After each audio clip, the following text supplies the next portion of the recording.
Hey Bookaholics, and welcome back to another video. Today I am bringing you another batch standalone reviews.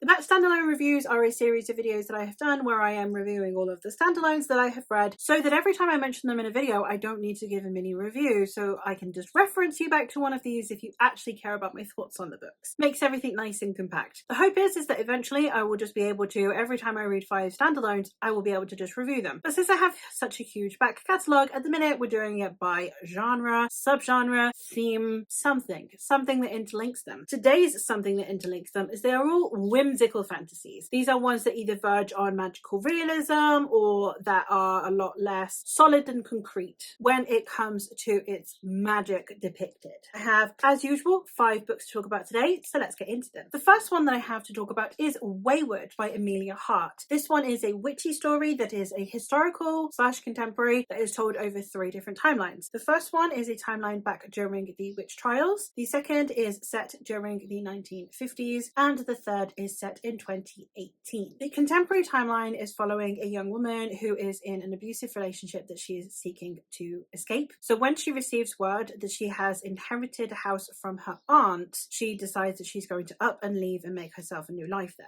The 1950s timeline is actually the aunt when she is a child and how her life panned out as a woman during that time period. And likewise, we are also following their ancestor, the first owner of this home, who was also eventually deemed a witch. I did really like this one. I did have some problems a little bit with, depending on where I was in the book, there was always one perspective that I was enjoying less. That's kind of a shame. So in the beginning, I enjoyed the 1950s timeline the least, and then by the end, I enjoyed the contemporary timeline the least. And it just felt like it was a little bit convoluted, and the threads that tethered these characters together definitely could have felt stronger, and there could have been more parallels drawn. Now, that being said, I'm not always a fan of when immediate parallels are drawn, so it's not like it's me saying, oh, I wish they'd just copied and pasted the story across different timelines. And I really do appreciate the depictions of the way that women have been wronged throughout history and are still wronged today, and I think that is a really important message to carry. So it's not really something that I am feeling I actively disliked about the story. I just didn't feel as connected with it as I would like. However,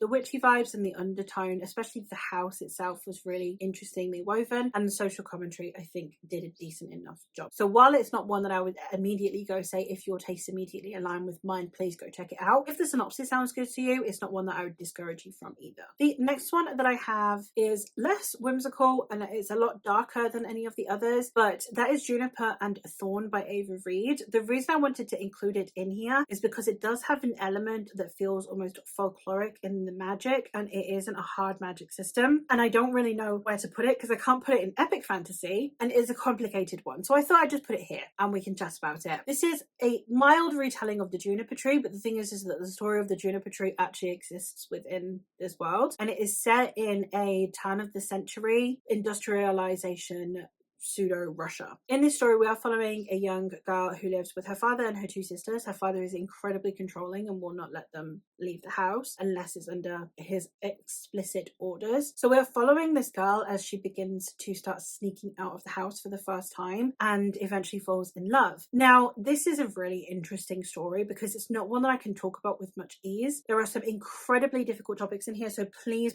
check content warnings, especially anyone who is triggered by anything to do with any kind of domestic and or sexual assault. That being said, I think that the way that this story was told, the depictions around pitting women against each other, especially sisters, the way that we have this abusive and controlling father, and the way that he controls as much through the manipulation of vulnerability as he does through his violence, that both are equally terrifying and equally what have a chokehold on his daughters. The romance that blossoms as well, it being founded on this level of understanding of each other's pain, was also a difficult read but a beautiful one at the same time. It's a story I would recommend you check out if it sounds interesting to you, but please check content links. The next one I have is a lighter one, and that is Midwinter's Tale by Lily Hayward. This is the story, it's almost like a Hallmark movie if you took out the romantic component. In this story, we are following a woman who has a high-flying career in London. She's about to close in on this big meeting, this is a big deal, until her godfather ends up showing up ill and requesting that she come help him. So she decides she's got a little time before this big meeting, so she'll go down to help out and get back in time. However, once she's there, she sees that there are some developers that are wanting to take over her godfather's property to start developing up this island that she has always deemed this very magical place. It is a beautiful story about protecting our landscape and about protecting our heritage, about protecting people's homes against huge corporations wanting to just knock everything down and build a big building there. It was an ode to the British landscape and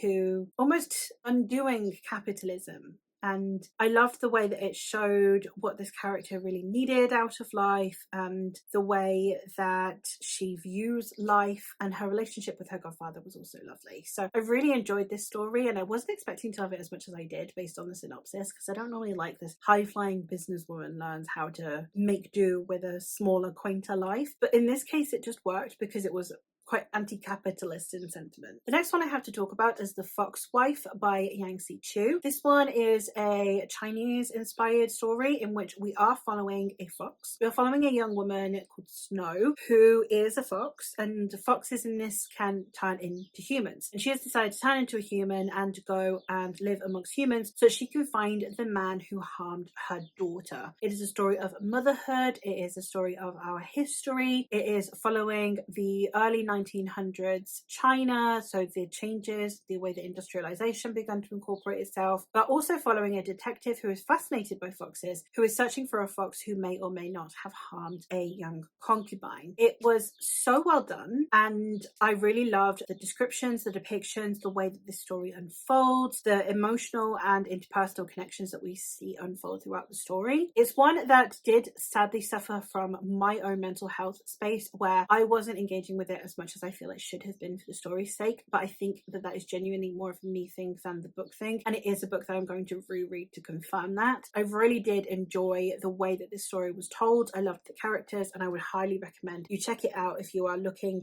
for fantasy and whimsical stories that are not Eurocentric. And the last one that I have is one of only 2 adult novels written by one of my favourite YA authors, and that is The Crane Wife by Patrick Ness. The Crane Wife is the story of a man who is a good man, but he is one of those who is so good you can walk all over him. He owns a copy shop, like a printing shop. One day a woman walks into his life and transforms not only George, but his life and the people around him, including building better relationships with his daughters, with his ex-wife, and his life in general. It has intermittently also the story of a bird and a mountain falling in love, and the way is then brought to light throughout the story is beautiful. I absolutely loved the writing style in here, and while I don't necessarily find it my favourite Patrick Ness story by a long shot, it's still a 4-star read. It still had the level of whimsy that you would expect from a Patrick Ness book, the level of discussions around the characters and the character involvement that you would want from Patrick Ness. If you're a fan of Patrick Ness and you've not tried his adult works, this is the one that I would recommend more so than The Crash of Hennington, which is his other adult work. But there you have it. Those are all of the whimsical fantasy standalones that I have to recommend today. So let me know if you've read any of these and your thoughts on them, or based on my liking of these, what are some books that you'd recommend? What are some of your all-time favourite whimsical fantasy stories that are out there? But that is all from me for today, so thank you ever so much for watching, and I will hopefully catch you in another one soon. Bye!